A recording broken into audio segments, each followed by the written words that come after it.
This week on Talking Politics, the price we'll pay for Trump's political and economic carnage. Don't waste a crisis. It's not a completely easy thing for the government to do. Not a completely easy thing for the government to do, but this is a government that has singularly failed to show courage, and I think it's time they showed some backbone. Who has done more damage to Tesla, Donald or Anushka? When I'm backing out from the Tesla, take the entire side off it, and then I asked someone in the street, "Oh, do you know who owns that Tesla?" An unhelpful noise for Nigel Farage, and indeed for us. I could do without this. It's a huge distraction for the party. It's like they're about to drill through the sea. I feel like I am inside a headache. Welcome again. As we record, it sounds like World War III has already started with the jackhammer from our kind neighbours upstairs, so apologies for that. Anushka and Robert are here with me. That's not quite true. Robert's at home, actually, because he's still poorly. Robert, I'm getting a bit worried about how poorly you are. Are you feeling any better? Yeah, I'm just coughing. I mean, look, apparently there is a bug around, a virus that just drags on. It's not COVID, because I've tested for COVID, but I just spoke to my GP yesterday, and there is just a nasty bug that just goes on and on and on. And even though apparently I'm not infectious anymore because it's been too long since I first got this thing, I felt better not to be in the studio, better not to be coughing all over you. Well, what consideration. What a nice chap you are. Anushka, how are you? I'm very well, thank you. Glad that there is a screen between me and Robert so that we won't fall ill. Now listen, it's been another big week. Tariffs are on, or they're off, or they're on again. They're permanent, or they're temporary. Or they're temporary, but they might be permanent. They're about trade imbalances, or they're about fentanyl, or they're about who the hell knows what they're about. Let's just hear what Donald Trump recently said about the EU. The EU has been a terrible abuser of this country. I mean, the EU was formulated in order to take advantage of the United States, and they have taken it, but they're not taking advantage when I'm in charge. Now, of course, he's said all that because he's imposed tariffs on the EU for now. Probably by the time you are listening to this, they will be off again and then on again. We've also got tariffs on the UK. We haven't responded yet. Anushka, let's start with you. What are your thoughts? Well, that was Donald Trump being polite. Last time he talked about the formation of the EU, he said it was to screw the US, which is quite an interesting take on it and very hostile. I mean, I guess the way he's pulling back on tariffs at the last minute suggests that, it's more of a gameplay than it is an actual plan to continue with these things. But with every one of them, it's extremely painful and worrying. I was talking to people from Downing Street yesterday. They see it as almost like a game of chess. They're like, we don't know quite how to handle it. We know we need to be, sort of warm to him, maintain that relationship. But in fact, they gave the exact example of steel. Like, our steel industry is going to be really hurt by this, and how you respond to that is quite difficult. I mean, I can't think of anything negative he said about any of America's traditional enemies, but I can think of, and it's hard to think of a single ally that he hasn't insulted. Canada, everyone in Europe, I mean, we could go on. Robert, I guess a lot of people listening to this, what they're really going to be worried about is the global economy, and particularly the British economy. I know we've talked about this many times before, but where are we this week, do you think, in terms of those fears? One of the things that is really striking about what Donald Trump is doing at the moment is he is willfully damaging his own economy and giving an enormous incentive to the UK and Europe to fix our economies.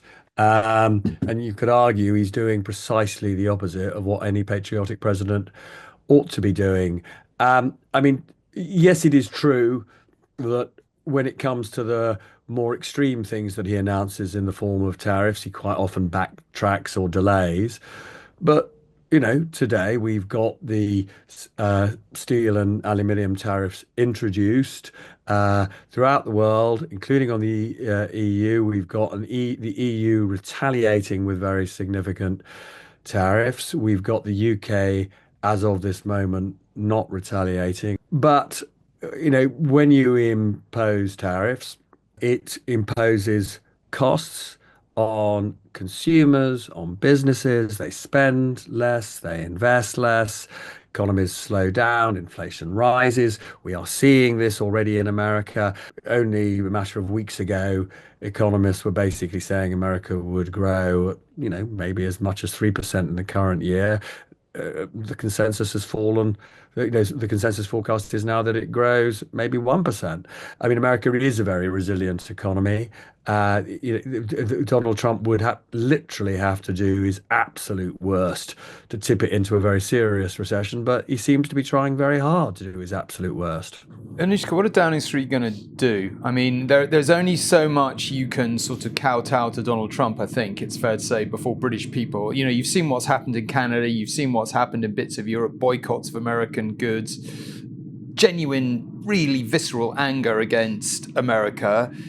And, you've seen Mark Carney's poll, the Liberal Party's poll rating literally going up like a sort of steep parabola because, he's fighting back against Trump. I don't see Keir Starmer doing any of that. He's still taking the softly approach. I mean, is that tenable? Can we go on sort of not responding? How do they play it? I mean, I actually don't know the figures, but I would love to know how British people feel about Trump versus Canadian people, because I suspect the Canadians feel much more attacked than we feel because of just...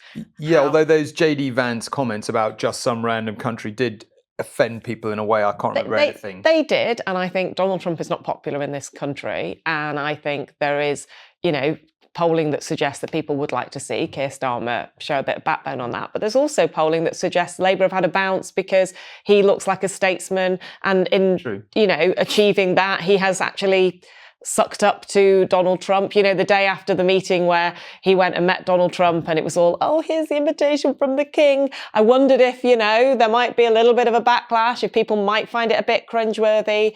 And look, I'm sure some of them did, but overall, that was seen as quite a positive moment for Keir Starmer. That said, there are people in Downing Street who sometimes think we wish we could tell him where to go, but that is not the conclusion that this Downing Street is going to come to. So I think they will be reluctant when it comes to retaliation.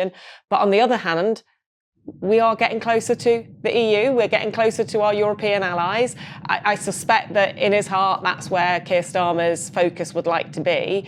And Donald Trump is not holding back in his attacks on Europe. And so Keir Starmer will have to make a decision as to what extent he is going to stand up, for European partners on this. And we've seen some pretty strong language, as you obviously have talked about, from Mark Carney, but also Donald Tusk. The Polish PM has really been quite outspoken about Trump's positions on Ukraine. I feel like the King's in a tight spot. I mean, the King of Canada, let's not forget hosting Donald Trump and public enemy number one in Canada on a state visit. But anyway, maybe we can talk about that later. Robert, you broke a story about our defence readiness this week, or lack of, which I think is worthy of discussion, because people would be really interested to know, where do you think we really are in defence readiness, and how quickly and what will it actually take in terms of GDP spend and cooperation to build a kind of, I'm assuming, largely German, French, UK, maybe with a bit of Scandi help and some numbers from the Eastern Europeans, but a force that could actually fight the Russians? Sorry, there's a couple of questions in there, but talk us through it. The headline from the Strategic Defence Review is that it'll take us 10 years to have a really powerful, credible defence deterrent. Bit of it, obviously, we've got the nuclear deterrent, so and that obviously does need a lot of modernisation and investment. But let's just concentrate for a moment on the conventional part of the military. And actually, one statistic that it's just worth focusing on: we make big play of how we spend and have been a rare European country that has spent more than the NATO minimum. The NATO minimum for spending is 2% of GDP. Only recently have have the majority of NATO members been getting to or above that 2%. We spend 2.3%. If you strip out our nuclear spend, what we're actually spending is 1.6% of GDP, which is the same as Portugal, for example. And that in itself just shows you how much since the end of the Cold War, and in particular during the 14 years of austerity, our defence capability has been hollowed out. And it's been hollowed out both in terms of numbers of people in the armed forces, but also investment in tanks, planes. You're going to correct me whether I'm supposed to call these things ships or boats. You know this. I always get it Ships. wrong. Ships, all right. Ships. Okay. Sorry, I'm from a naval family, for those who don't know. It's just a fact of I'm afraid, modern history, that when Britain has set itself on a path of whether it's building ships, planes, even tanks, new generation, we just take forever to build these things. So even if the money was there for a massive investment program starting tomorrow, it would take years, and in many cases a full 10 years just to get these things delivered, right? So we start from a very difficult position. One of the things that somebody intimately involved in the Strategic Defence Review told me is, if Keir Starmer delivers on his promise to be the leader of the coalition of the willing in maintaining a future peace in Ukraine, if there is a negotiated peace, and if the UK puts significant numbers of personnel from the Navy, the RAF, and the Army on the ground, that will mean we will be incapable of basically intervening anywhere else in the world. Right, not in any significant way. Such are our resources stretched. We've got to be spending significantly more than 3% of our GDP. One of the positive spin-offs from all of this is there should be both, there should be really big benefits for UK manufacturing jobs and UK tech jobs. So deployed in the right way, if we invest all this money, you could see a big expansion of defence-related UK private sector employment, which for a low-growth economy, that would be a good thing. But again, getting that investment will take years. I've got to apologise again for the sound. Maybe it doesn't sound as loud. It's like they're about to drill through the scene. I feel like I am like in the kind of inside a headache. Yeah. And someone is like drilling on my head. Okay, there's lots of stuff to talk about, and I want to go on to talk about Tesla's big show and tell at the White House just briefly before we get off the subject of Trump and Trump-related matters. But can I just ask you for a one-word answer? In 5 years' time, what percentage of GDP do you both think we will be spending on defence? Anushka, you first. 3%. Robert, what do you reckon? Yeah, it'll be at least 3%, sure. Higher? Probably ought to be higher. If I were an ambitious prime minister at this point, because it's, rearmament is not only good for our security, it's also good for our economy if the money is deployed in the right way. If I were Keir Starmer, I would be planning for at least 3.5% over 5 years, because actually the economic spin-off benefits of that would be very significant. And Robert, say the OBR or whoever it might be don't predict the economic growth of the level you might need to get to 3.5%. What he's talked about international aid to 2027. What do you think he should be pulling out of our big, you need big item figure, things to take out of our budgets to get you to be able to put yourself on a path to 3.5%? Increase the pension age? So sorry, just to be clear, I don't really agree with that. You think you'd get the growth straight away in a way that would cover that for now? No, I don't. I don't think that. I talked a bit about this in the last podcast. I think you have to have the courage to make the argument that these are different times, that you have to reach out to both the country and the broader investment community, and you have to say we're tearing up the fiscal rules because there has been this seismic event. This is a growth program. The OBR may or may not endorse these numbers in the short term, but broadly, bugger the OBR. You don't waste a crisis, and they are slightly wasting this crisis at the moment. There is you have to. I'm not saying you shouldn't make the public sector more efficient. Of course you should, but do you get enough from public sector efficiency to fund an expansion of defence on that scale? No, of course you don't. So in the end, you have to reset the economic parameters. You have to make you have to make the case for borrowing more, and you have to persuade investors, which is completely doable in my view, to lend to you on that basis. And I think that's completely Which doable. is all well and good, but on the Peston programme on Monday, I put up figures around this. This is what Germany's doing, and there's an argument, massive argument for it, as Robert is making there. But, we do have a, debt to GDP ratio, which is nearly at 100%. Germany's is more like 62%. So you can, of course, there's an argument to do it. You pull it into a separate thing, you pay it off in the long term. But I'm just saying it's not a completely easy thing for the government to do. Not a completely easy thing for the government to do, but this is a government that has singularly failed to show courage, and I think it's time they showed some backbone. Okay, well, it's a punchy summary. Let's move on before we finish discussing Trump to finally talk about the sales pitch we saw outside the White House this week for Tesla. I'm going to buy because, number one, it's a great product, as good as it gets. And number two, because this man has devoted his energy and his life to doing this. And I think he's been treated very unfairly by a very small group of people. And I just want people to know that you can't be penalized for being a patriot. And he's a great patriot. I mean, He had to do something because he's all anti-electric cars, basically. I know. But then he remembers that his best mate has an electric car company. So which there's got to isn't be doing very well. Yeah. It did make me wonder, though, this is not a key talking point, but I just thought, is Tesla toast? I mean, the share price has been tanking. A lot of their global clientele are kind of liberal-minded people because they're more concerned about the environment.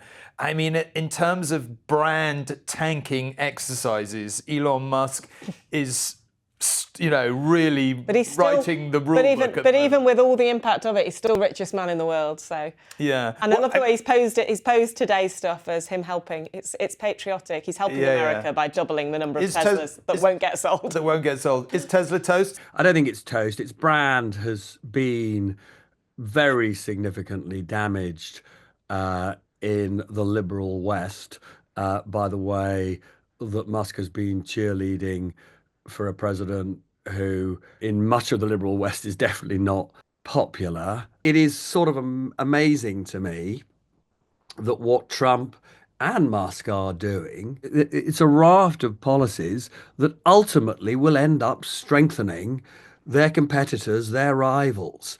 If people aren't going to buy Teslas, they're going to buy Chinese electric vehicles, which are way cheaper anyway. And we've been talking a lot about, if they're going to launch an economic war against Europe, this is the first time in, decades that we are seeing tremendous momentum in Europe to take control of its own destiny and to rehabilitate itself. And this is all because of Trump. Is this where you tell me you got a Tesla? No, this is where I tell you about how I once was driving along a road that I didn't need to be on. I don't know why I was on there. My husband jumped out the That's car. an interesting concept. A road you didn't need to be on. Okay. We went round a back way. Yeah. Okay, I'll try and make it quick. Yeah. It's a story about Tesla. Yeah. Going round a back way, child in the back screams. Husband stops car, takes child out of the car because he can't bear the screaming. I suddenly am blocked in a road with cars on either side of me, so I have to get my car out of the way, jump in the front seat, drive, and for some reason, sharp turn and slam straight into a Tesla. And then when I'm backing out from the Tesla, take the entire side off it. And then I asked someone in the street, "Oh, do you know who owns that Tesla?" And they were like, "Oh, it's that man down there's pride and joy." At which point I turn up at his door with my 3-year-old at the time in my arms to try and hope that he'll forgive me for destroying his Tesla. And does he? Well, apparently he and my husband are now quite good mates because the insurance paid out and it's all good. Such honesty. That's the takeaway from that story. Now, I want to get on to talking about reform in just a minute. But before we do that, you've been, Anushka, breaking stories about where we are going with benefits cuts. And I just we've had a lot of comment on this. Arabella Hunt on Facebook says, "I'm most interested in the looming government cut in benefits. Definitely want to hear what the experts have to say," that's you two, "about the potential impact on people." Another listener, Constancy, agrees, asking, "How bad are we talking?" Asking for a friend, who is me. Anushka.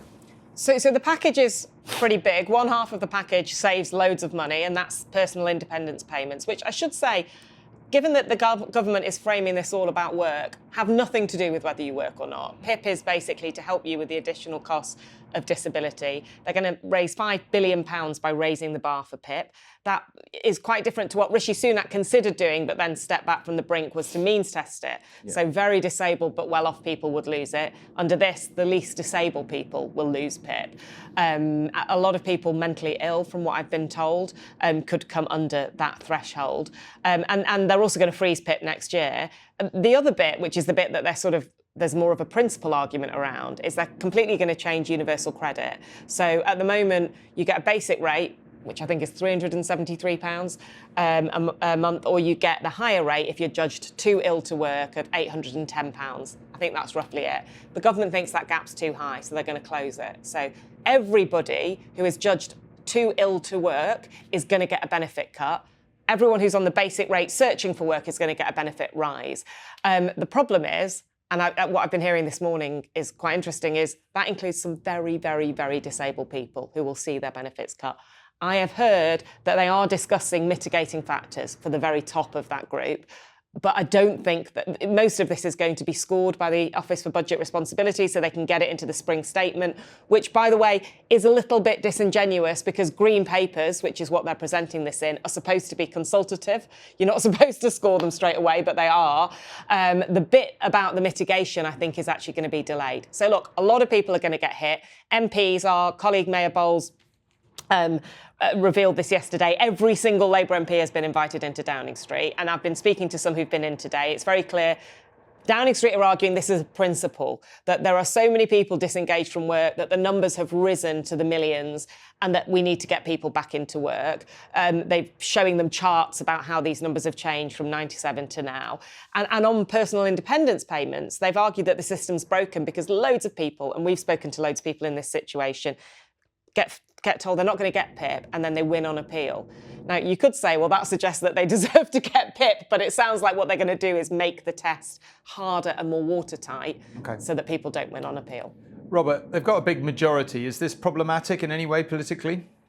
Yeah, it's massively problematic. The thing that I find sort of maddening, really, is that they have got themselves into this position where this is in the end about making cuts to find some money so that they are not too badly, well, that they meet their fiscal rule in that event on March the 26th, when the Chancellor unveils the latest forecast from the Office for Budget Responsibilities about whether, what the debt will be in 5 years' time. It's a forecast. It will inevitably, when we get to 5 years hence, be proved to be totally wrong, because all forecasts are wrong. What they're doing, which they didn't have to do, is announcing this reform of the benefits system without announcing all the other things that they are actually looking at that would help them to sell this as a constructive package to essentially make work a more attractive option for many people who currently have got disabilities and find it very difficult to work. So, for example, the former chairman of John Lewis was asked by the government, he's a bloke called Charlie Mayfield, to come up with a report which is all about how employers can be helped either to keep disabled people on their books or to encourage employers to take more disabled people as employees. He hasn't finished his review. And, obviously, it's much more sensible to announce the benefit reforms when we've got his review, so that you could say to the British people, and look, not only are we rebalancing the welfare system so that doesn't discourage people from working, but there are jobs out there, because the thing that I think is sort of really going to worry a lot of people is it's all very well saying to somebody who can't work at the moment, you're going to be a lot poorer. But that only is a credible message if you can give confidence to those people that they will actually find decent employment. And I don't think you can give them that confidence at the moment. We need to tackle one more final issue that has played out pretty noisily this week, it has to be said. Have a listen to this. There is a behavioural problem here. There has been a behavioural problem for some months. Outbursts, anger, that kind of thing. Frankly, I've tried to put it all to the back of my mind. We've all tried to put it to the back of our minds. Mr. Lowe has made a whole series of comments about the KC's investigation, all of which have proved to be wrong. He's then out today saying there is no accusation against him at all, when actually there is. So I'm afraid we're not quite getting the full facts of this. Now, whether you're listening or watching, you will have worked out that was, of course, Nigel Farage addressing the allegations against Reform MP Rupert Lowe, who's been suspended by the party and is now being investigated by the Met over alleged verbal threats against the Reform chairman, Zia Youssef. Problems, no doubt, for Mr. Lowe, but how big a problem for Farage, I guess, is the question. Final word on this pod today to both of you about this subject, if I may. I mean, what do you think this is really about? Some people say Lowe wanted to take the party to the right, and even, it's on the right, but further to the right, and Farage didn't want that. Some people just say it's about personality clashes. What do you think it's about, and how damaging do you think it is for the party? Robert, you first. Well, I think it's all about the sort of Farage paradox for Reform, or indeed any party that he's associated with or has led, which is these parties both can't live without him because he's an absolutely brilliant campaigner and figurehead, and they can't live with him because, for whatever reason, basically these sorts of spats and controversies just proliferate whenever he's running a party. Now, he has got the newish chairman of Reform, somebody Zia Youssef, who is trying to professionalise the party. The interesting question for me, I'd just to know what Anushka thinks about this.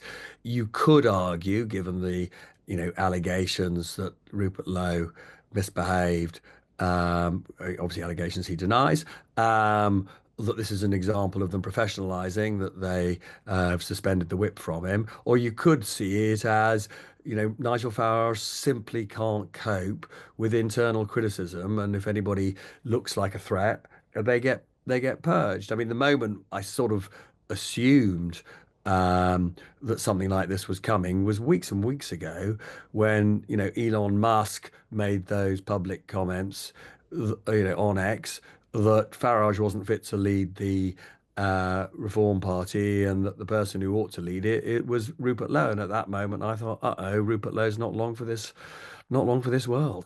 Anushka, final word today to you. Well, I just think it shows you how quickly momentum can move in politics. A couple of weeks ago, Keir Starmer was really struggling, and Reform felt like they were marching on. And we've got an upcoming, by-election in Runcorn. You might have thought, do Reform fancy their chances now? I mean, I'm not going to make any prediction about by-elections, of course, but now they look like they're in a mess, and Keir Starmer appears to be in a much more solid position. But I think Robert ended the show this week saying, what is it?